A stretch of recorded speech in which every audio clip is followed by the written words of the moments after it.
Bismillahirrahmanirrahim. Okay, now we are starting our today's session formally. अच्छा मुझे ज़रा सा आप में से कोई रिकॉल करा दे कि हमें इस सेशन में क्या करना था, जो एजेंडा कह लें या हमने जो पहले से डिसाइड किया हुआ था कि what we are going to discuss in this session.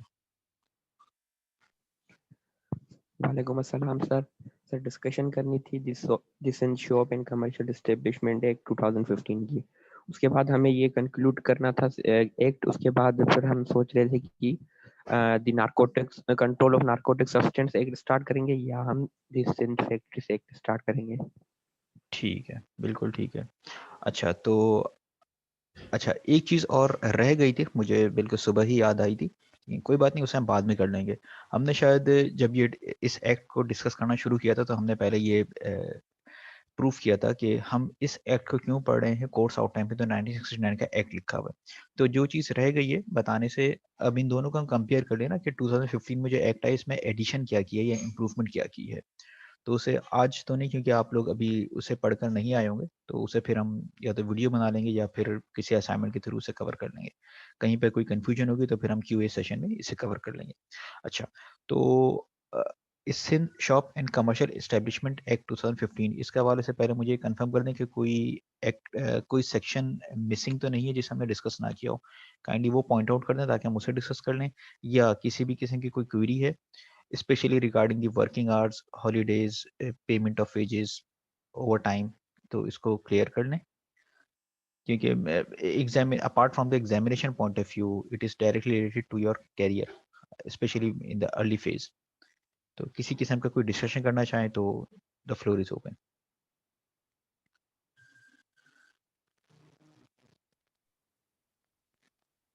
Sir सारे सेक्शन कवर हो गए थे। ठीक है,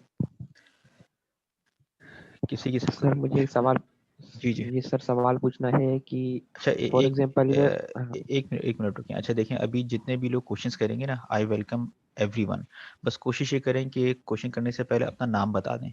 एक ही बंदा अगर मुझसे 2-3 सवाल करे तो हर दफ़ा नाम बताने की ज़रूरत नहीं है, नाम बता दें. क्योंकि फिर जब अटेंडेंस का होता है ना, तो अब मैं यही कह रहा हूँ कि अगर किसी का अटेंडेंस का मसला है तो मैं ये कहता हूँ कि अगर आपने क्वेश्चन किया है तो वीडियो में लोकेट कर दें कि आपने कहाँ क्वेश्चन किया. तो नाम पहले बता दें. रिकॉर्डेड वीडियो है, पता नहीं कब तक रहेगी ये. अच्छा ही रहेगा, पॉजिटिव ही चीज़ रहेगी. ठीक है जी. जी सर मुजम्मिल सराज में जी जी सर मुजम्मिल. क्वेश्चन पूछने जा रहा हूँ। जी जी जी. सर क्वेश्चन ये है कि फॉर एग्जांपल अगर मैं काम कर रहा हूँ एक मतलब ऑफिस के अंदर, ठीक है, तो मेरे साथ मतलब वोलेशन हो गई कि भाई मुझे एनुअल लीव नहीं दे रहे, तो मैंने एप्लीकेशन लिखी। सर वो मैं एप्लीकेशन किस एड्रेस पे भेजूंगा, कहाँ भेजूंगा?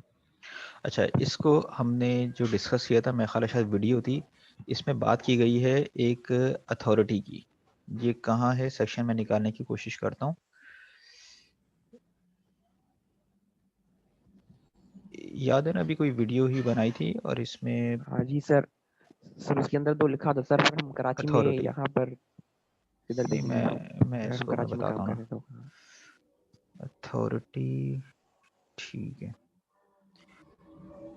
पारोसो क्लेम्स. ठीक है. अच्छा, अब इसमें जो है ना जो लिखा हुआ यहाँ पर कि लेबर कोड के अलावा एक अथॉरिटी है. अब अगर आप ये पूछ रहे हैं इस वक्त कि इस अथॉरिटी का नाम क्या है और एग्जैक्ट एड्रेस क्या है, तो इस वक्त मैं नहीं बता सकूंगा कि कहाँ पर है. लॉ में हम बस लॉ से हमें ये पता चल रहा है कि लेबर कोर्ट जाने से पहले आपको इस अथॉरिटी के पास अपना क्लेम जमा कराना पड़ेगा, वरना उससे उसके बगैर लेबर कोर्ट ही इस चीज़ को एंटरटेन नहीं करेगी. अच्छा, अब ढूंढने की कैसे? सिंपल गूगल सर्च के बजाय हम मिनिस्ट्री ऑफ लेबर पे चले जाएंगे. मिनिस्ट्री ऑफ लेबर की साइट पे, सिंध की मिनिस्ट्री ऑफ लेबर, अभी हम कोशिश कर लेते हैं. क्योंकि अभी मैं देखता हूँ अगर फौरी तौर पर मिल जाता है तो ठीक है, नहीं तो कम से कम वो सर्च का आइडिया हो जाएगा कि सर्च हम किस तरीके से करते हैं.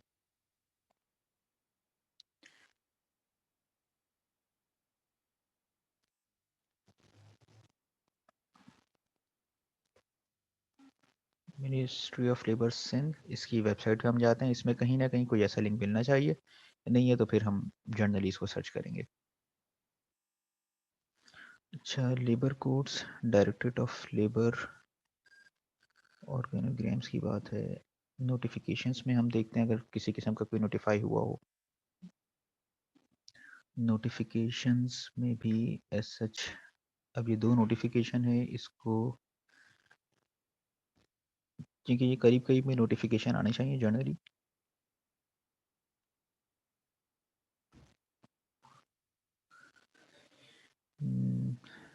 नहीं, ये लेबर स्टैंडिंग कमेटी है, इसमें चीज़ें नहीं होंगी। ठीक है, इसमें बहरहाल जो भी मिलेगा इधर ही मिलेगा। अभी मैं शायद इसमें और टाइम लगे इसको ढूँढने में। डायरेक्टरेट ऑफ लेबर के अंदर शायद कहीं मिल जाए।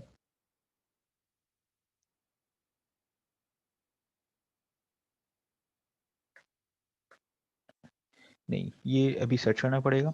और अगर एड्रेस की बात कर रहे हैं कहाँ पर है, तो ये कहीं ना कहीं से जो न्यू सिंध सेक्रेटेरिएट है, न्यू सिंध सेक्रेटेरिएट में कहीं ना कहीं इस अथॉरिटी का ऑफिस होना चाहिए। ज़रूरी नहीं है, लेकिन चूंकि यहाँ पर जो टेक्स्ट लिखा हुआ है, टेक्स्ट में ये मेंशन है कि ऑफिशियल गज़ेट के थ्रू अपॉइंट करेंगे, अपॉइंट करेंगे।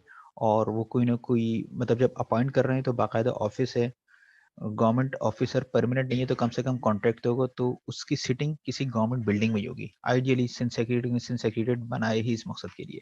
एड्रेस यहाँ का होना चाहिए, एग्जैक्ट क्या है, क्या नाम है, ये थोड़ा सर्च करना पड़ेगा। और ये जो भी साइट हमने विजिट की थी, मिनिस्ट्री ऑफ लेबर, इधर ही कहीं मिलना चाहिए।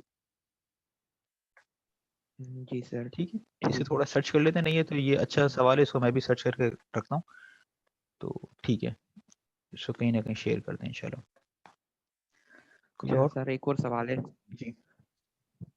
सर, अगर कोई मतलब ऑनलाइन मतलब अपना बिजनेस रन कर रहा है, ठीक है, एक बिजनेसमैन है और बाकी उसके 6-7 एम्प्लॉय हैं, तो उस पे ये एक्ट अप्लाई होगा? क्योंकि उसको तो कोई प्रेमिसेस है नहीं, जगह है नहीं, तो उस पे ये अप्लाई होगा या नहीं होगा? देखें, इसमें सिलसिला ये है कि इस पूरे एक्ट में कहीं पर भी प्रेमिसेस से फिजिकल प्रेजेंस की बात नहीं आ रही।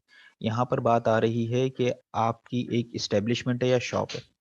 शॉप अब फिजिकल है, ये हम अज्यूम कर रहे हैं, यहाँ पर फिजिकल और ऑनलाइन की बात ही नहीं हो रही। अब at this point of time ये एक्ट अप्लाई होगा ऑनलाइन बिजनेसेस पर भी। लेकिन प्रॉब्लम क्या आएगी, जब किसी भी किस्म का मामला कोर्ट में जाएगा, वहां पर वर्किंग आवर्स की बात होगी, तो वहां पर कन्फ्लिक्ट आएगा। तो हो सकता है, it's not to my knowledge, हो सकता है कि नियर फ्यूचर में ऑनलाइन बिजनेसेस को भी रेगुलेट करने के हवाले से कोई लेजिस्लेशन हो जाए, कोई कानून साजी हो जाए, क्योंकि इस पेंडेमिक में चीज़ें ऑनलाइन गई हैं। इस वक्त मेरी नॉलेज में नहीं है कि ऑनलाइन बिजनेसेस को रेगुलेट करने के हवाले से कुछ। हाँ ठीक है, जो डिजिटल जो अकाउंट्स हैं या डिजिटल एक्टिविटी है, साइबर बिजनेसेस के हवाले से चीज़ें मौजूद हैं। लेकिन जो जो अब हमारा आ गया है ना, कि हम जैसे डिलीवरी है, हम अपना देखें तो जैसे रिटेल ड्रग स्टोर हम खोलें, उसमें ऑनलाइन डिलीवरी का सिस्टम कर रहे हैं। इस हवाले से, स्पेसिफिकली इस हवाले से मेरी नॉलेज में नहीं है। मैं सर्च करता हूँ, मुझे मिलता है तो मैं ज़रूर शेयर करता हूँ। नॉर्मली अगर हम देखें तो इस एक्ट का जो परव्यू है, इस एक्ट का परव्यू है related to the working hours and condition of work. अब वर्किंग आवर्स होंगे, ऑनलाइन बिजनेस भी कर रहे हैं तो भी आप उससे 24 घंटे तो काम नहीं कराएंगे ना। आपका बिजनेस 24 आवर्स है, लेकिन आप एक बंदे को 24 घंटे की रिस्पॉन्सिबिलिटी दे नहीं सकते।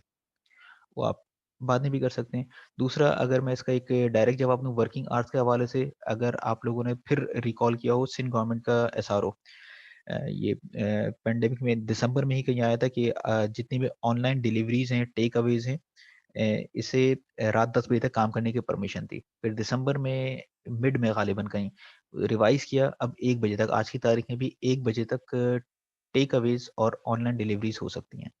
तो इस तरीके से भी कवर हो रहा है। मेनली ये सिर्फ रिलेटेड टू वर्किंग आवर्स है। और वर्किंग आवर्स चाहे आप ऑनलाइन काम कराएं या आप फिजिकल वर्क कराएं, वर्किंग कंडीशंस और आवर्स ऑफ वर्क वही काउंट होंगे। हाँ, अगर आपने वर्क फ्रॉम होम कर रहे हैं, वर्क फ्रॉम होम फिर वो कर रहा है, वो फ्रीलांस होगा। फ्रीलांस कर रहा होगा, वो 24 घंटे काम कर ले, उसकी मर्जी है। लेकिन अगर वो एम्प्लॉय है, तो आप जो शेड्यूल ऑफ ड्यूटी बनाएंगे, वो उसमें यही रखेंगे, 8 घंटे से ज़्यादा नहीं होगा। अच्छा, 8 घंटे, 9 घंटे, 10 घंटे जो है ना, इसमें एक चीज़ बात से बात निकल रही है, तो मैं इसको क्लियर कर दूँ। 9 आवर्स हैं वर्किंग आवर्स, उसमें फिर आपको ब्रेक भी देना है। तो कभी हम ये करते हैं ना कि सुबह 8 बजे से लोग ऑफिस जाते हैं और 5 बजे तक की टाइमिंग होती है। ये 9 घंटे तो हो जाते हैं, ये 9 घंटे हो जाते हैं, लेकिन ये 9 घंटे वर्किंग आवर्स नहीं है, क्योंकि इस 9 घंटे में इंटरवल ऑफ रेस्ट भी शामिल है, और इंटरवल ऑफ रेस्ट वर्किंग में शामिल नहीं होता।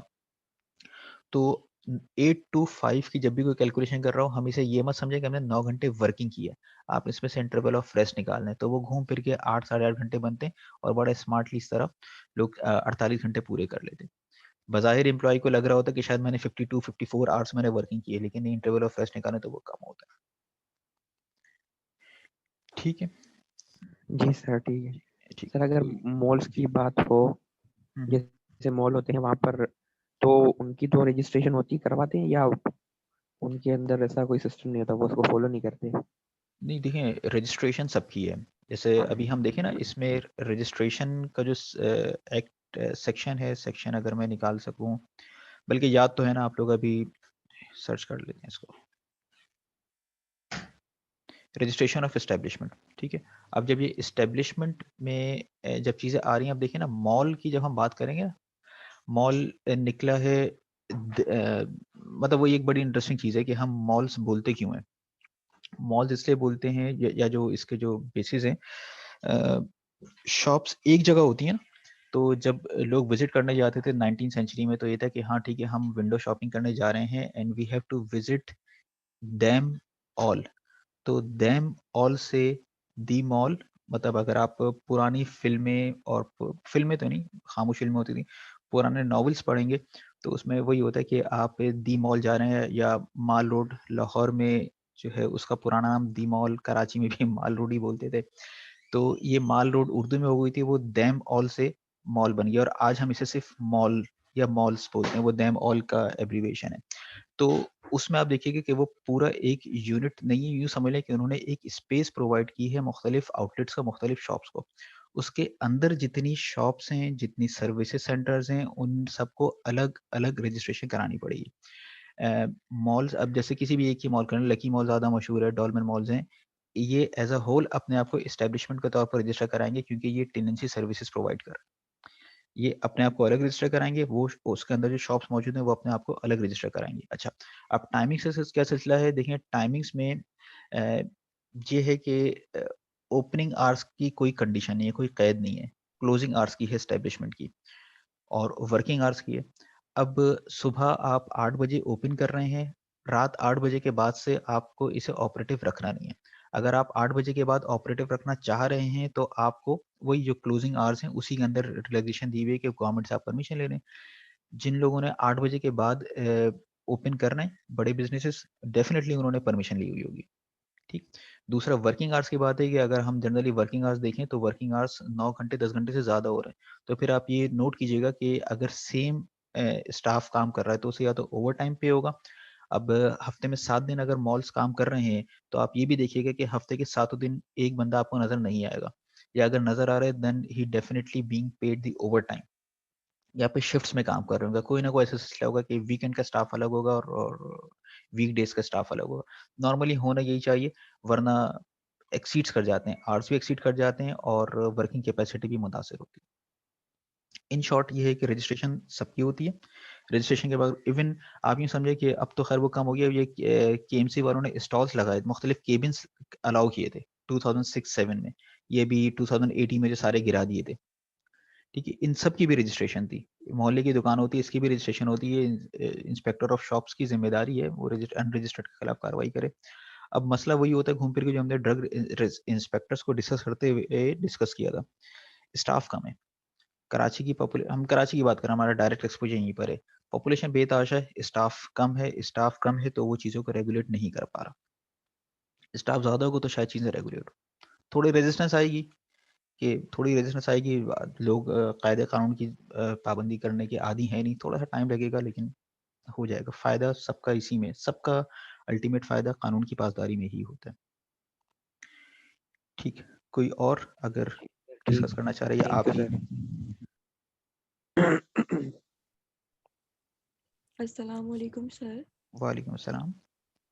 सर मुझे ये बताना था कि सुमैया अज़हर की फैमिली में डेथ हो गई है, तो वो आज क्लास नहीं ले पाएंगी। अच्छा, ठीक है, सही है। ठीक है, कोई मसला नहीं, इसको कर लेंगे। ठीक है, कोई किसी किस्म का कोई क्वेश्चन है तो काइंडली। सर ये फार्मेसी जितनी भी होती हैं ये भी शॉप्स के अंदर ही इंक्लूड होंगी या इनका स्टेटस अलग होगा? देखिए इससे हम इसका आंसर निकालते हैं यहाँ से। ये है सेक्शन 5 और 2।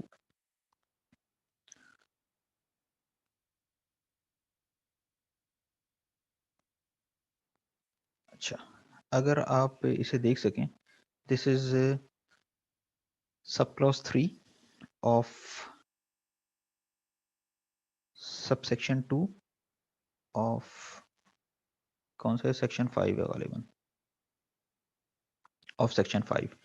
और ये सेक्शन 5 है, nothing this act shall apply to, exemptions हैं, इन चीज़ों पर ये एक्ट अप्लाई नहीं होगा। और इसमें ये shop dealing mainly in medicine, surgical appliances, bandages or other medical requisites so far as the sale of this article is concerned। तो इसका इस पूरे को पढ़ने के बाद मतलब sub clause 3 of sub section 2 of section 5 of this act पढ़ने के बाद हमें ये पता चलता है कि रिटेल ड्रग स्टोर पे, फार्मेसीज पर ये एक्ट अप्लाई नहीं होगा। वजह क्या है? वजह ये कि ये एसेंशियल सर्विसेज में आ रहा है, इसे आप 8 बजे के बाद बंद रख नहीं सकते क्योंकि मेडिसिन की जरूरत कभी भी किसी को हो सकती है। इसीलिए आप हॉस्पिटल्स के साथ जो अटैच होती हैं वो सारी होती हैं pharmacies, not only the drug store. जो ड्रग स्टोर होंगे वो बंद हो जाएंगे, फार्मेसी 24 घंटे खुली रहेगी। इन शॉर्ट ये एक्ट इस पर अप्लाई नहीं होगा। Okay sir.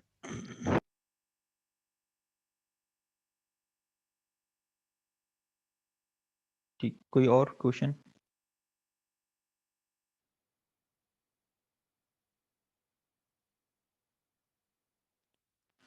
देखिए इस वक्त 35 पार्टिसिपेंट्स मौजूद हैं। इसे शॉप इन एस्टेब्लिशमेंट ऑर्डिनेंस को, जो कि तकरीबन 2 हफ्ते से हम डिस्कस कर रहे हैं, इसे today we are going to conclude it. या तो मैं ये मान लूँ कि मेजॉरिटी ने पढ़ा ही नहीं है, क्योंकि इसमें सवालात बहुत बनते हैं, कन्फ्यूजन्स हैं, या you are not concerned about your jobs, आप जॉब में किस तरीके से अपने राइट्स का तहफ़्फ़ुज़ करना चाहते हैं, यू आर नॉट सीरियस, चीज़ें शायद नहीं पता है या करना नहीं चाह रहे हैं। कोई भी रीज़न हो सकता है। मैं ये तो नहीं कहूँगा कि ये सब चीज़ें हमने क्लास में डिस्कस कर ली हैं, नो, क्योंकि ये चीज़ें आसान नहीं हैं। पहली-पहली दफ़ा में तो समझ में नहीं आती हैं, एक अच्छा खासा डिस्कशन करना पड़ता है, तब जाके चीज़ें समझ में आती हैं। बहरहाल चॉइस इज़ योर्स। अगर कोई क्वेश्चन है तो काइंडली डिस्कस कर लें, वरना फिर हम फिर टाइम वेस्ट नहीं करें हम इसी तरह बार-बार मेरा बोलने में, हम कोई नई चीज़ शुरू कर लें, जिससे फ़ायदा तो हो कुछ। सर मेरा दूसरा क्वेश्चन है। ठीक है? हाँ सर, ये कि अगर हम सुबह 8 बजे से 5 बजे तक काम कर रहे हैं, ठीक है? उसके बाद अगर हम घर आ जाते हैं तो अगर हमें बॉस की फ़ोन आ जाती है तो क्या हम उठाएँगे उसको या हम उसको काट देंगे? देखो इसमें 2 से 3 एस्पेक्ट्स हैं इसके आंसर, ठीक है? लीगल एस्पेक्ट इसको हम देख लेते हैं वर्किंग आवर की, वर्किंग आवर्स में। वर्किंग आवर्स, ये रहा hours of work. Hours of work में कि जिस वक्त एम्प्लॉय है, मतलब means the time during which the employ in the establishment are at the disposal of the employer. इस दौरान में तो ठीक है, आपको करना है, लेकिन जब आप घर आ गए 6 बजे, आपके कॉन्ट्रैक्ट में या जो भी नोटिस है उसमें लिखा हुआ है कि 5 बजे आपकी वर्किंग खत्म हो जाएगी, तो उसके बाद legally you are not bound to take the phones और द फर्दर इंस्ट्रक्शंस। ठीक? अच्छा, अब इसमें फिर ये होता है कि फिर अगर ऐसा है कोई फ़ोन नहीं उठा रहा, तो कल हो सकता है वो इन्फॉर्म करने 7 बजे आपके पास फ़ोन आए ये इन्फॉर्म करने के लिए कि कल ऑफ़िस बंद है, मत आइएगा। तो ये एक नुकसान हो सकता है। Legally you are not bound to take the phones, एक चीज़।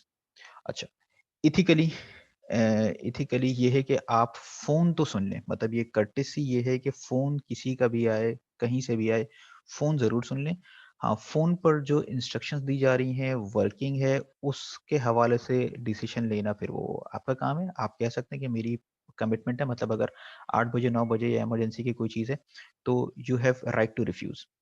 अच्छा, तीसरी चीज़, अब काम उसके बाद दिया जाना चाहिए और क्या आपको काम करना चाहिए, इसमें फिर आपका अपना डिसीजन है कि आप अगर काम कर रहे हैं तो उसका इम्पैक्ट क्या होगा। फॉर एग्जांपल आपने आसानी से मना तो कर दिया, लेकिन वो था इमरजेंसी का काम या कोई ऐसी चीज़ थी जिसमें आपकी इन्वॉल्वमेंट की ज़रूरत थी और अगले दिन का इंतज़ार नहीं किया जा सकता था, या आप ही किसी डॉक्यूमेंट में कोई गलती करके आ गए, करेक्शन का मौका मिल रहा है, या कोई ऐसी चीज़ है, तो फिर आप डिसाइड कर लें कि आपको क्या करना है, क्या नहीं करना।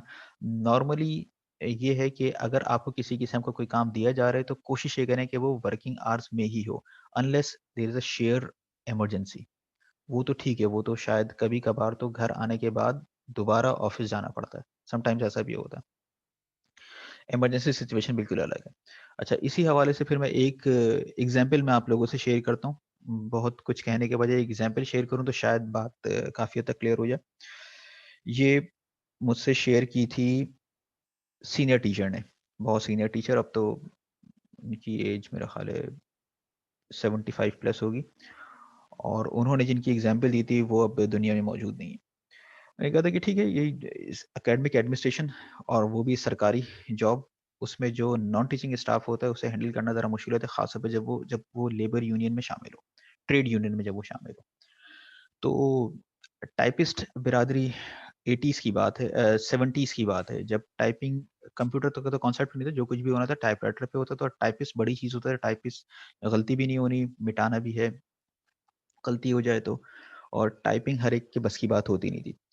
तो बॉस ने कहा, चेयरमैन साहब ने कहा कि भाई ये टाइपिंग के अलावा एक आध और काम दिया था कि इस तरीके का काम कर दो। तो फिर टाइपिस्ट ने कहा था कि भाई मेरी जॉब है टाइपिंग की, ठीक है, मैं टाइपिंग के अलावा कोई और काम नहीं करूंगा। मतलब अगर मुझे कोई पता नहीं क्या काम दिया था, शायद कोई डॉक्यूमेंट सॉर्टिंग की बात की थी कि डॉक्यूमेंट्स आए, मैं इनकी तरह सॉर्टिंग कर दो या अरेंज कर दो। तो उसने जवाब दिया था कि भाई मैं टाइपिस्ट हूँ, मैं टाइपिंग के अलावा कोई और काम नहीं करूंगा। तो चेयरमैन साहब ने सुन तो लिया, ठीक है, अच्छी बात है, बात तो तुम्हारी सही है कि तुम सिर्फ टाइपिंग ही की जॉब करोगे, बिल्कुल ठीक है, ठीक है, तुमसे ही काम नहीं ले रहे, तुम सिर्फ टाइपिंग ही करोगे। अगले दिन उन्होंने कहा बेटा इधर आओ जरा, ये रही गुडमैन गिलमैन। गुडमैन गिलमैन से नाम काफी आप लोग वाकिफ होंगे उस बुक से। ये लो, ये रहा चैप्टर नंबर 3, टाइप करके ले आओ, पूरा चैप्टर टाइप करके ले आओ। अब यस नो की बात नहीं है, टाइपिस्ट हो ना, अब टाइपिंग करो। टाइपिंग की, 3 बजे तक टाइपिंग की, लेकर आया, गलतियां निकाली, मैं ये जरा दोबारा टाइप करके ले आया। तीसरे दिन के बाद वो बंदा हाथ जोड़ के खड़ा हो गया, गलती हो गई, सॉरी। ठीक है, तो ये एग्जाम्पल काफी हद तक बहुत से सवालों का जवाब दे दी। ठीक है, और कोई चीज, या ये चीज क्लियर हो गई है या नहीं हुई है? तो क्योंकि इसके मुख्तलिफ डायमेंशंस निकलते हैं, आप किस एंगल पर हैं उधर से आपको जवाब देने। लीगली सवाल पूछ रहे हैं, legally you are not bound, काम नहीं करेंगे आप, करेंगे तो ओवर टाइम आप क्लेम कर सकते हैं लीगली, लेकिन फिर इसकी इम्प्लीकेशन जरा सीवियर हो जाती हैं। क्या सर, अगर हमने मतलब एक बार काम कर लिया, ठीक है, फिर वो दूसरी बार आ जाता है तो फिर क्या करें? नहीं, फिर एक दफा आप काम कर लेंगे ना, देन फिर आप मना नहीं कर सकेंगे, फिर आप मना नहीं कर सकेंगे। आपको फिर ये होगा ना कि आप पहले भी तो कर दिया था तुमने, फिर आदत भी बन जाती है। फिर देखिए, अब आप ये देखें ना, ये ऑफिस, पहले तो हम ये देखें ना कि ऑफिस के बाद काम हमें दिया क्यों जा रहा है, क्या हम अपना काम ऑफिस टाइमिंग्स में कर नहीं पा रहे हैं? एक चीज। दूसरी चीज, क्या स्टाफ कम है? अगर स्टाफ कम है, काम ज्यादा है और रेगुलर बेसिस पे काम ज्यादा करना पड़ रहा है, then stay there, claim overtime, काम करके आ जाओ। क्योंकि फिर घर आप आ गए हैं, it is of private time, इसे डिस्टर्ब नहीं करें। फिर जब तक शादी नहीं होती, शादी के बाद फैमिली लाइफ बड़ी डिस्टर्ब होती है। मतलब बहुत से लोग लकी होते हैं, गुजर जाते हैं, बहुत से लोग एडजस्ट नहीं कर पाते, प्रॉब्लम्स आना शुरू होती हैं। तो इसलिए बेहतर ये है कि ऑफिस का काम ऑफिस में ही छोड़ कर आएं, घर पे नहीं लेकर आएं। घर पे लेकर आते हैं, फैमिली लाइफ भी कॉम्प्रोमाइज होगी, आपकी जो अपनी पर्सनल लाइफ है, हेल्थ, पर्सनल हेल्थ, वो भी डिस्टर्ब होगी, स्ट्रेस लेकर आ रहे हो। घर सुकून वाली जगह होती है, घर को वर्क प्लेस नहीं बनाना चाहिए। जो लोग वर्क फ्रॉम होम कर रहे होते हैं, वो उन्हें शुरू में तो अंदाजा नहीं होता, बड़ा अच्छा अच्छा लग रहा होता है, लेकिन बाद में ये होता है कि दे बिकम डिमोटिवेटेड, कुछ अरसे के बाद वो नहीं कर पाते, अनलेस अनलेस कि उनका पैशन ही उनकी जॉब हो, उनका पैशन ही उनका प्रोफेशन, वो एक अलग बात है, वरना वर्क फ्रॉम होम चल नहीं पाता। जब मैं पीएचडी कर रहा था तो उस वक्त मेरे कुछ कुलीग्स थे, उस वक्त ऑप्शन था वर्क फ्रॉम होम करने का, लेकिन कोई भी वर्क फ्रॉम होम नहीं करता था। तो वो चीज़ें डिस्कस की कि ऐसा क्यों नहीं करते हो वर्क फ्रॉम होम।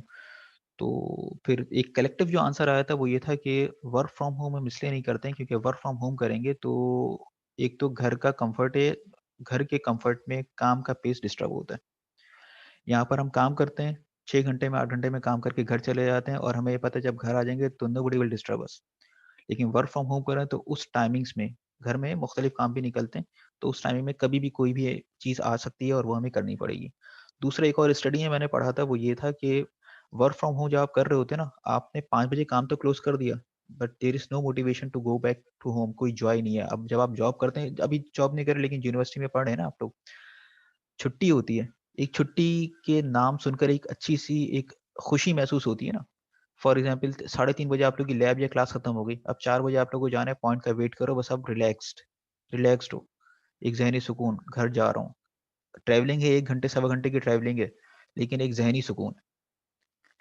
ठीक, ये चीज़ आपको घर में रहते हुए नहीं मिलेगी, ये चीज़ अब आप लोगों को महसूस नहीं हो रही। अभी आप लर्निंग फ्रॉम होम ही कर रहे हैं ना, क्लास खत्म होती है, देयर इज़ नो मोटिवेशन। अभी भी क्लास जो ले रहे हैं 35-33 लोग बैठे हुए, 33 लोग बैठे हुए हैं।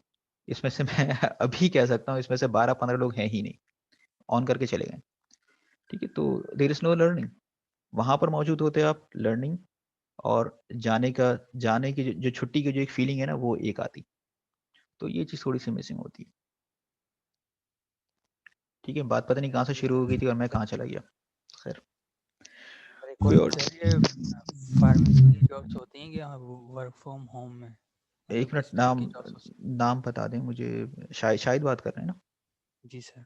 ठीक है शाहिद, दोबारा बोलिएगा। सर वर्क फ्रॉम होम में फार्मेसी की कौन कौन सी जॉब्स हो सकती हैं और किस तरह से इसकी ज़रूरत पड़ सकती है वर्क फ्रॉम होम में? देखो वर्क फ्रॉम होम में अभी तक चूंकि फार्मेसी एज अ प्रोफेशन ही हमारे इस्टेब्लिश नहीं हुआ, तो वर्क फ्रॉम होम में ऑप्शंस कम है। ले दे के जो एक बात बन जाती है वो ये है कि आप थोड़ा सा कंप्यूटर लिटरेट हो, आप ऑर्डर्स को मैनेज कर रहे हो, या आपके पास प्रिस्क्रिप्शन रिव्यू के लिए आई हुई है, आप उसे ऑनलाइन घर से बैठे हुए मैनेज कर रहे हैं, या रिटेल ड्रग स्टोर पे कोई लड़का खड़ा हुआ है, उससे आपने ये कह दिया कि अगर कोई कॉम्प्लिकेटेड किस्म की प्रिस्क्रिप्शन आए तो वो मुझसे डिस्कस कर लेना, या आप ऑन कॉल फार्मासिस्ट हो, किसी किस्म का कॉम्प्लिकेटेड केस है डोज कैलकुलेशन का फॉर एग्जांपल, आपको कॉल पे ले लेके भाई आप बता दें। ये चीज़ें फिलहाल वर्क फ्रॉम होम में हो सकती हैं। इसके अलावा तो क्योंकि हमारा जो काम होता है ना कम्युनिटी फार्मेसी में रिटेल ड्रग्स पे प्रिस्क्रिप्शन रिव्यू का होता है, प्रिस्क्रिप्शन रिव्यू का डोज कैलकुलेशंस होती हैं। बाकी इंडस्ट्री में वर्क फ्रॉम होम नहीं हो सकता। हाँ, ये ज़रूर हो सकता है कि फार्माकोविजिलेंस का आप काम कर रहे हैं, वो वर्क फ्रॉम होम हो सकता है। उसमें डाटा आपको देते हैं, डाटा की मैनिपुलेशन कर रहे हैं। इंडस्ट्री में अगर आप क्वालिटी एश्योरेंस में जाते हैं, प्रोडक्शन में आते हैं, then you have to physically there. ठीक है, ओके सर, थैंक यू। कोई और? सर एक अस्सलाम वालेकुम सर। वालेकुम सलाम। ये समरा खालिद जी। नहीं सर, अरीबा शायद। अच्छा, आवाज़ भाई अच्छा समरा का भी माइक ऑन है। ठीक है, अरीबा शाहिद। जी सर, मुझे ये आपसे पूछना था कैजुअल और सिक लीव पे कि सर कैजुअल लीव जो है 10 डेज़ जो है हमें पर ईयर मिल रहे होते हैं। इसी तरह सिक लीव जो है 16 डेज़ से ज़्यादा एक्सीड नहीं कर सकते। लेकिन सर जो जैसे बाकी जो हमारे हॉलिडेज़ हमें मिल रहे होते थे, तो वो जो है ऐड हो सकते थे लाइक अगर हम 12 मंथ्स पे मतलब वो 30 हो सकते थे। लेकिन सर ये वाले क्या ऐड होते हैं या फिर ये जस्ट ईयरली खत्म हो जाते हैं अगर ना लें हम अवेल ना करें तो? कैजुअल ख़त्म हो जाते हैं, मैं बल्कि स्क्रीन पे सामने रखता हूँ ये, ताकि हम देख कर ही बात कर लें। ये कैरी फॉरवर्ड एक रेंज तक होंगे, कैजुअल बिल्कुल कैरी फॉरवर्ड नहीं होंगी। ये हम यहाँ यहाँ पर आ गए। ठीक है, कैजुअल लीव्स की हम बात कर रहे हैं, और कहाँ गई हैं, सिक लीव्स की बात कर रही हैं। ठीक है, सिक लीव्स हैं 8। सिक लीव्स कैरी फॉरवर्ड हो जाएंगी, वो 16 से ऊपर नहीं जाएंगी। कैजुअल लीव्स कैरी फॉरवर्ड नहीं होंगी। ये देखें, शेल, ये कैजुअल लीव है सबसेक्शन 1 में, shall not be accommodate. Casual leave 10 वो अकोमोडेट नहीं होंगी, वहीं पे खत्म हो जाएंगी। सिक लीव्स 8 हैं, ये आगे जाएंगी, लेकिन 16 से ज़्यादा नहीं होंगी एट अ टाइम आपके अकाउंट में। एनुअल लीव्स भी आगे जाएंगी, लेकिन वो भी 30 से ज़्यादा आपके अकाउंट में नहीं होंगी। इसीलिए जो पिछली क्लास में मैंने जो स्ट्रेस दिया था ना कि कैजुअल लीव्स खत्म हो जाती हैं, तो अगर आप सेफली किसी किस्म की रॉन्ग प्रैक्टिसेस के बगैर अगर आप यूज़ कर सकते हैं तो यूज़ कर लें उन्हें। बस झूठ बोल के मत कीजिएगा, बस ये है, झूठ नहीं बोलना है, वो प्रोफेशनल डिसऑनेस्टी में चला जाएगा। ठीक ठीक है है, सर। सर टर्मिनेशंस में टर्मिनेशन जो था हमारे पास 1 मंथ का नोटिस पहले दे देना चाहिए परमानेंट के लिए, परमानेंट वो है जिसने परमानेंट के 12 महीने काम किया हुआ है। ठीक है, ठीक है सर। बिल्कुल। सर अगर कुछ लोग जो होते हैं मतलब लाइक 15 दिन के बाद ही कहते हैं कि आप नेक्स्ट मंथ की जो है पहली तारीख से आप नहीं आए, तो सर उसमें फिर उसमें ये होता है, देखिए टर्मिनेशन ऑफ एम्प्लॉयमेंट का ये सिलसिला है कि ये रहा सामने आई है। आइडियली लॉ ये कहता है कि जो परमानेंट एम्प्लॉई हैं उन्हें आप 1 महीने का नोटिस देंगे। अगर 1 महीने का नोटिस नहीं दे रहे हैं, 15 दिन का नोटिस दे रहे हैं, 1 हफ्ते का नोटिस दे रहे हैं, ये इमीडिएट टर्मिनेशन है, तो आपको 1 महीने की कॉम्पनसेशन देनी पड़ेगी। ठीक है, 1 महीने की वेज, 1 महीने की कॉम्पनसेशन देनी पड़ेगी। कुछ मामला ऐसे होते हैं ना जिसमें आप अगले दिन उसे देखना भी नहीं चाहते, किसी किस्म का कोई डिसिप्लिनरी एक्शन है, आपकी मशीनरी को नुकसान पहुंचाया, ऑफिस की चीज़ों को नुकसान पहुंचाया, आपने फायर कर दिया, आप ये तो नहीं ना उसे 1 महीना बिठाएँगे। या किसी किस्म की कोई मोरल करप्शन की है, कोई फाइनेंशियल करप्शन की है, आप उसे फ़ौरन इन चीज़ों से हटाएँगे। तो आप 1 महीने की सैलरी देके फारिग करते हैं, कल से नहीं आना। और इसी में लिखा हुआ इसी एक्ट में कि अगले दिन अगर आप इस तरीके से टर्मिनेट कर रहे हैं, तो आपको अगले दिन बुलाकर मतलब जो भी है, अगले दिन आपको सारे ड्यूज़ क्लियर करने हैं। इसी तरीके से अगर आप छोड़ के जा रहे हैं, अब हम अपने तौर पर भी बात करते हैं, हमें भी एक अच्छी अपॉर्च्युनिटी मिली, we want to leave immediately. अगर हम इमीडिएटली छोड़ के जा रहे हैं, तो हमने एम्प्लॉयर को चांस ही नहीं दिया कि वो हमारे रिप्लेसमेंट ढूँढे, तो कॉम्पेंसेशन के तौर पर आपको भी 1 महीने की सैलरी देनी पड़ेगी। लॉ ये है, प्रैक्टिस नहीं है वो एक अलग बात है, इसीलिए तो कोर्ट्स हमारी हैं, प्रैक्टिस नहीं होती चीज़ों की, अथॉरिटी है लेबर कोर्ट। अब फिर उसमें अच्छा फिर जब लोग सैलरी डिडक्ट कर दें, फिर उनके पास कुछ ना कुछ बहाने होते हैं, कोई ना कोई एक्सक्यूज़ेज़ होते हैं, तो उनसे वो एक्सक्यूज़ आप ना दें, उसके पास कोई चीज़ ना हो, इसलिए आपको अपने तमाम राइट्स पता होने चाहिए। फॉर एग्ज़ाम्पल आपके पास एनुअल लीव तो होंगी ना, एनुअल लीव की एनकैशमेंट की बात कर सकते हैं। और जो नोटिस पीरियड है, नोटिस पीरियड को आप एनुअल लीव से अगेंस्ट में एडजस्ट करा सकते हैं। सैलरीज़ बचाने के लिए, वरना सैलरी से डिडक्ट कर लेते हैं लोग। ठीक है। अच्छा, अब ठीक है सर। कोई और क्वेश्चन है तो काइंडली क्वेश्चन कर लें और फिर मुझे ये बता दें कि अगला सेशन जब हम शुरू करेंगे, क्योंकि मेरा ख्याल है कि अब क्वेश्चंस ड्राई हो गए हैं, कोई और क्वेश्चन आ नहीं रहा है, तो नया टॉपिक हमें शुरू कर देना चाहिए। तो अस्सलाम वालेकुम सर। वालेकुम सलाम। नाम बता दें प्लीज़। एक क्वेश्चन है मेरे पास सर, वो जी, ये है कि अगर ये हफ्सा ड्यूरिंग नदी में बात कर जी रही हैं? ठीक है, जी। Yes sir. जी बताइए। सर अगर ड्यूरिंग वर्किंग आवर्स इमरजेंसी की सिचुएशन में अगर आपको लीव लेनी पड़े, short leave during working hours, तो उसकी कंपनसेशन क्या, मतलब आपको एक्स्ट्रा टाइम देना होता है या आपकी सैलरी कटिंग होती है, तो किस तरह कंपनसेट किया जा सकता है? देखिए मतलब वो आपका ये ऑर्गेनाइजेशन टू ऑर्गेनाइजेशन वेरी करता है। अगर ऑर्गेनाइजेशन ने कहा, देखिए बाय लॉ तो ये कि आपको वीक में 48 आवर्स पूरे करने हैं। आप ऑर्गेनाइजेशन को जी ये कह सकते हैं कि ठीक है, आज मुझे 12 बजे जाना पड़ा है, कोई अपॉइंटमेंट है किसी भी किस्म की वजह, 4 घंटे हैं, ये 4 घंटे मैं किसी और दिन एडजस्ट कर लूंगा, कर लूंगी, और मैं ओवरटाइम भी क्लेम नहीं करूंगा। ठीक है, अगर ऐसी कोई एडजस्टमेंट है, लेकिन ये सिर्फ वहां पर हो सकता है जहां पर फ्लेक्सिबल वर्किंग आवर्स हैं। मतलब जहां पर आप 8 बजे से लेकर 8 बजे तक काम कर रहे हैं, आपकी छुट्टी 5 बजे हो रही है, आपने कहा कि मैं 5 बजे छुट्टी नहीं कर रही, मैं 8 बजे तक काम कर रही हूँ, वहां तो ये मुमकिन है। लेकिन जहां पर फिक्स्ड वर्किंग आवर्स हैं, आप इससे ज़्यादा नहीं जा सकते, तो वहाँ पर नहीं, और सैटरडे भी वर्किंग नहीं है, तो वहाँ पर मुश्किल होता है। वहाँ पर फिर ऑर्गेनाइजेशन होती है कि ठीक है इमरजेंसी है, इनके लिए आसान सोल्यूशन ये करते हैं कि आप शॉर्ट लीव ले सकते हैं। 2 short leaves will be considered as 1 casual leave. कहीं पर ऐसा होता है, कहीं पर 3 short leaves will be considered as 1 casual leave. कहीं पर ऐसा होता है कि आप अगर लेट आते हैं, क्योंकि वहाँ पे वर्किंग आवर्स कम होंगे ना, 8:30 बजे पहुंचना था, आप 8:40 तक का ग्रेस पीरियड है, 8:45 पर आएंगे, तो ये लेट काउंट होगी और 3 लेट्स पर एक कैजुअल लीव कट जाएगी। तो इस तरीके के इंटरनल जो कंपनी की रेगुलेशंस होती हैं, वो होती हैं डिडक्शन या जो भी है बाय लॉ कैजुअल लीव है, तो वो आपसे एग्री करा लेते हैं कॉन्ट्रैक्ट लेटर पे साइन करते हुए कि आप कंपनी के रूल्स को फॉलो करेंगे। आपने साइन कर दिया, अब कंपनी जो रूल भी बना रही है, फॉर एग्जाम्पल 3 लेट आने पर एक कैजुअल लीव है, आपने साइन किया हुआ है कॉन्ट्रैक्ट लेटर पे, तो इस यस सर। तरीके से कॉम्पनसेट होता है। अब जैसे कभी मुझे क्लासेस लेने जाना पड़ रहा होता था जब एमफिल में कर रहा था, ठीक है, इंडस्ट्री से जाना पड़ता था, तो उस वक्त हमने बैठकर ये तय किया था, technical director was very kind to us, कि हफ्ते में 2 दिन मैं क्लास लेने के लिए जाऊंगा, 3 आवर्स के लिए जाऊंगा, वापस आऊंगा, तो इन 3 आवर्स को मैं सैटरडे कॉम्पनसेट करूंगा। तो ठीक है, गुंजाइश थी वहां पर, कॉम्पनसेट किया, कोई पेमेंट नहीं लेकिन किया। तो ये गुंजाइश ओके होती है उसमें, कंपनी में गुंजाइश होती है। Okay sir. Okay, thank you sir. Sir एक सवाल है। जी। सर अगर बॉस है तो उसकी हर बात पे हाँ में हाँ मिलाना सही होगा या ये ऐसा सवाल है कि बड़ा लंबा डिस्कशन है। देखें, जो दिल जले होते हैं ना, जो दिल जले होते हैं, वो ये कहते हैं कि बॉस की हाँ में हाँ मिलाओ, तुम्हें जल्दी तरक्की मिल जाएगी। लेकिन जो अ, आप ये कहें कि अगर आपको कैरियर में अपनी प्रोफेशनल स्टैंडिंग बनानी है, तो आप हक के साथ खड़े हों। ऐसा नहीं है, बॉस के मुंह पे ऐसा नहीं बोलना चाहिए कि यार आप गलत कह रहे हो, तुम्हें तो ये भी नहीं पता। मतलब तरीके से, तहम्मुल और हिकमत से आप काम लीजिए। आपको पता है कि ये चीज़ गलत है, तो आप कन्फ्रंट, खामखा कन्फ्रंट करने की ज़रूरत नहीं है। हो सकता है उसके पास इन्फॉर्मेशन किसी और तरीके से पहुंची हो, आपके पास कंप्लीट इन्फॉर्मेशन ना हो। इन शॉर्ट, रिएक्ट करने की ज़रूरत नहीं है। बॉस की हाँ में हाँ मिलाने का ये है कि बॉस अगर गलत है तो उसे आप करेक्ट कर देना हिकमत के साथ।